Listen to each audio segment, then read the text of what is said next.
Сайн байцгаана уу? Аватар баг мэдчилж байна. Бид чихрийн шижээ өвчин илгэнд хийх нөлөөллийг мембраар доксибатенцолын 3 төлөвт шугам хамааралт порто электроны урсгалын 9 дамжлагт битгүүлгээнд холбоонд тайлбарлана. Чихрийн шижээ өвчин гэдэг нь инсулины дутагдал ба инсулины эсийн мэдрэг чанар буурснаас үүдэн үүсэх цусан дахь глюкозын түвшин доктортой өндөр байх архаг өвчин юм а. Амбо доктор профессорын тодорхойлсноор чихрийн шижээ өвчнийг глюкозын транслокозын өвчин гэж үздэг бөгөөд өөрөөр хэлбэл глюкоз нь эсийнхээ гадна талд илүүдэж харин эсийнхээ дотор дутагдж байгаа өвчин гэж үздэг.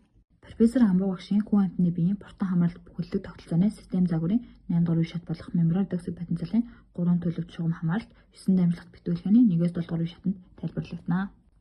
Донотор буюу бидний эзэн хоол хүнсний өвөгтөөс амин хүчил нүүрсээс нь бета эсэлтэлт амжилт глюкозыг үүсгэдэг. Инсулин нь нойр булчирхайн бетасээс ялгарч эсүүдэд глюкоз оруулах электрглюкогоо үүсгэх өвөгтөөс ба үүргийн нийлэгчлийг дэмжих үүрэгтэй.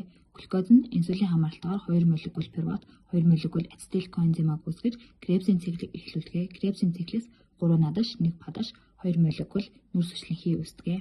Нэгдүгээр комплекс дээр байгаа эсэлсэн плавин мононуклеотид нь ангижирсан плавин мононуклеотид болохын тулд Кребсийн цикл дээр үүссэн надашаас 2 электрон 2 протоныг өөртөө татж аваад төмөр хүүхрийн кластер руу 2 электроноо алддаг. Төмөр хүүхрийн кластер нь 2 электроноор эсэлсэн коэнзим Q-руу алдахдаа 4 протоныг матриксаас татж аван мембран хоорондын зариу шахнаа. Эсэлсэн коэнзим Q нь ангижирсан коэнзим Q болохын тулд матриксаас 2 протоныг татж аваад төмөр хүүхрийн кластер руу 2 электрон алдахдаа 2 протон мембран хоорондын зариу шахнаа. Төмөр хүүхрийн кластер нь цитохром C1 болон цитохром B рүү 1 электроноо алдана. Цитохром C нь мембран хоорондын цагаар цитохром C-гээс 4-р комплексийн цитохром C рүү 1 электроныг зөөвөрлөнө. Зөөвөрлсөн 1 электроноо Q-промаа руу алдана. Энэ үед цитохром B нь өөрийн 1 электроныг эсэлсэн коэнзим Q руу алдаж Q cycle ажиллана. 4-р комплекс дээр Q-промаа хема А руу 2 электроноо алдана. Хема А нь хема А3 руу 2 электроноо алдахдаа матриксаас 2 протоныг татан авч мембран хоорондын зариу шахнаа. Хема А3 нь 1 электроноо Q-пром B рүү алдаж 1 электроноо өөртөө авч үлддэг. Хема А3 болон Q-пром B хүчил төрөштэй холбогдсон. Энэ холбоог чөлөөт протоны тусламжтайгаар салгаж 2 молекул метаболик усыг үүсгэдэг.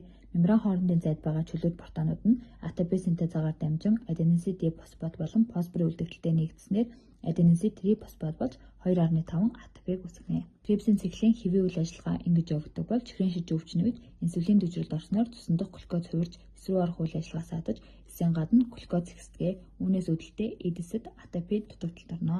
Энэ үед илгэнд нөөцлөгдсөн глюкоген глюконеогенезийн замаар глюкоз болон хувирж бие махбодыг түр хугацаанд ATP-гээр хангаж өгөх боловч удаан хугацаанд энэ үйл ажиллагаа үргэлжлэх боломжгүй болж эмнэлзүүд амархан ядарч цулдах, турах, байнгам цангах, ихших, нүдний хараа муудах, арьс хураашид цатнах зэрэг шинж тэмдгүүд илэрдэг. Мембраар доксибатенцолын 3 төлөвт шугамд хамааруулж үзвэл гамма төлөв нь хансан ханаагүй тосны хүчил аль аль нь сул ATP өсөлт багтай сэмэнгийн инсулины хэмжээ бага эсвэл тодорхойлогдохгүй учраас өвчний явц хуурдан шинж тэмдэгтэнд цочмог илэрдэг. Энэ үед инсулин эмчилгээ хийнэ. Харин бадган төлөв нь хансан тосны хүчил их ATP өсөлт 60% шаардлагатай сэмэнгийн инсулины хэмжээ хэвийн учраас өвчний явц удаан шинж тэмдэг аажим илэрх бөгөөд архаших явцтай. Энэ үед хоол эмчилгээ болон инсулин эмчилгээ хийнэ. Анхаарал хандуулсанд баярлалаа.